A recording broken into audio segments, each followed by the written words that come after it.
You're not crazy. You are awakening. You're awakening. This is a time to celebrate, even if things feel crazy. Hi, friends. Andrew here. And today I want to talk to you about spiritual awakening. Now, obviously, this is a spiritual channel, and it's something that I've been wanting to discuss here for a bit now. But I wanted to frame it in a way that would make sense and resonate. And so the cards that I've been drawing recently have been kind of guiding me in that direction. And I just wanted to let you know that sometimes when you have these awakenings, they can make you question things. They can make you question yourself. But the key is deep inside, in your heart what's real and what's not. So let me just tell you about mine. It was Saturday, February 4th, 2023. I was driving back from a band event, and I was alone in the car, and I suddenly had this overwhelming urge and feeling of impending doom. I mean, the worst feeling of dread you can possibly imagine. I've never experienced anything like it since or before. And it kept going and going and going. It just kept building and would not stop. I thought maybe there was something on the road around me that was dangerous, a reckless driver I had seen on my peripheral vision, or maybe a semi-truck that was too close, or just something I was not consciously registering that my subconscious was registering. That's what I thought was going on. But the feeling would not go away. And this lasted for about 5 minutes of just intense. It felt like 15, 20 minutes of this, to be honest. And then it got so bad, I knew I didn't want to be on the road anymore. It was just too much to bear. And at that point, I actually heard a voice that was not my own say, "You are about to die. You are about to die." Yeah, I know, right? Imagine driving down the freeway and hearing that, and never having any sort of spiritual experience in your life before, never hearing a voice, never anything. I was an atheist, I didn't believe in any of these things. I had meditated some for stress relief, but that was the extent of it. And it startled me and frightened me so much that I actually called my fiance at the time, and I told her what had happened. And I pulled over for just a minute, and then when I got back on the road, I was driving, and the feeling was subsiding slightly, but I couldn't shake it. And I pulled up to a light, and there was one car ahead of me. And I remember, I'll never forget this. The car pulled out on a green into incoming traffic, and it was legal where I was to do this, and it was a blind hill, so you couldn't see very well what was coming toward you, and a motorcycle comes flying over the hill going at least 50, maybe faster, and time just froze, and I was sitting there screaming, "Stop, stop, stop," and nothing was coming out of my mouth. It was just so slow, and I thought through everything I could do in my mind, what I could do, and my hands were still on the steering wheel. I couldn't move, and eventually they hit right in front of me. It's just a terrible explosion.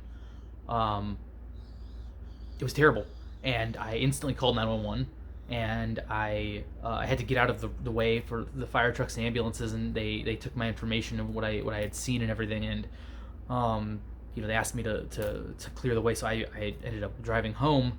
I was so shaken, and there were so many people there performing first aid and everything. Me staying there was just being in the way, but it stuck with me, and it was very troubling to this day still. But that voice saved me, because if I hadn't slowed down and pulled over, I could have been the car in the intersection. It was that close, and I've never had that happen before or after, and that was a wake-up call to me that things aren't as we perceive them to be. And that was scary, because nobody wants to have their worldview shaken like that. People think you're crazy, and you're not. We're not.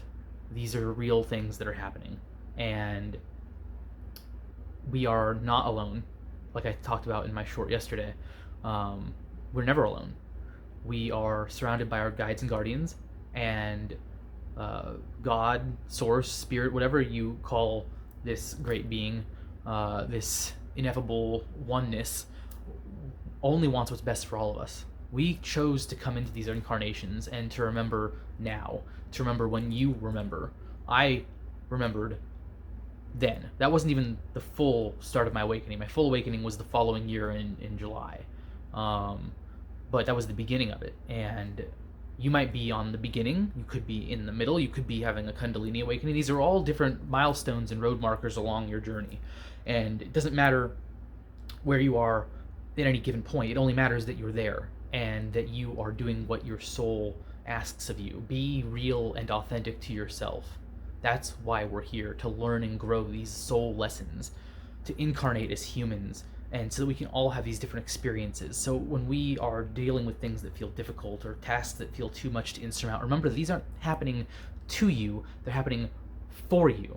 They're happening for us. As hard as that might be to swallow sometimes, it actually can make things easier. And I only say this from a place of love. I don't ever want anyone to take this as me saying, oh, just, it's not so bad, just brush it off, love and light and bypassing spiritually. That's not what I'm talking about. This is about deep healing, deeply going inside of yourself and seeing those shadow aspects of yourself and working with them. But you don't have to do that right now. You don't, unless that's where you're at. But like I said, when you're awakening, it can be scary. But I want you to know there are many, many like you right now and before and more to come. If you weren't in my wave or I wasn't in your wave, we're now all in this sea of awakening together. And the vibration of the planet is raising. So speak your truth. Speak your light. That is what raises the vibration of this planet. When more people see you and me all speaking our truth, we can rise.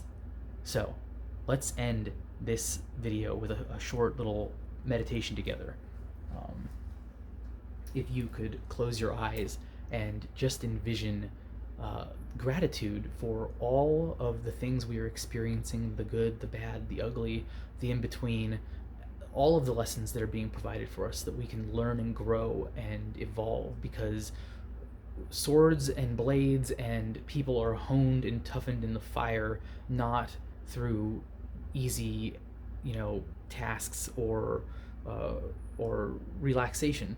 You grow through strength of the paradox of creation, where there's this push and pull instead of just the push or just the pull. That's what I mean by the paradox. It's both. There's this creation in the chaos in the middle. So let us now, again, take a deep breath and just breathe in gratitude for all of the experiences we're all going through.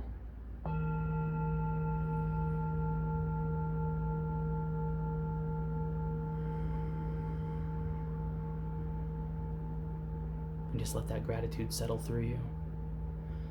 Feel it go down through your body and into your heart.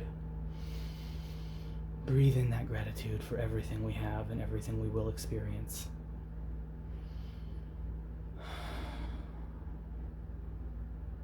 And thank you for being here with me today. It means the world to me. From my heart to yours, and on your journey on this awakening, I hope that I can help you find just a little bit more comfort. Namaste.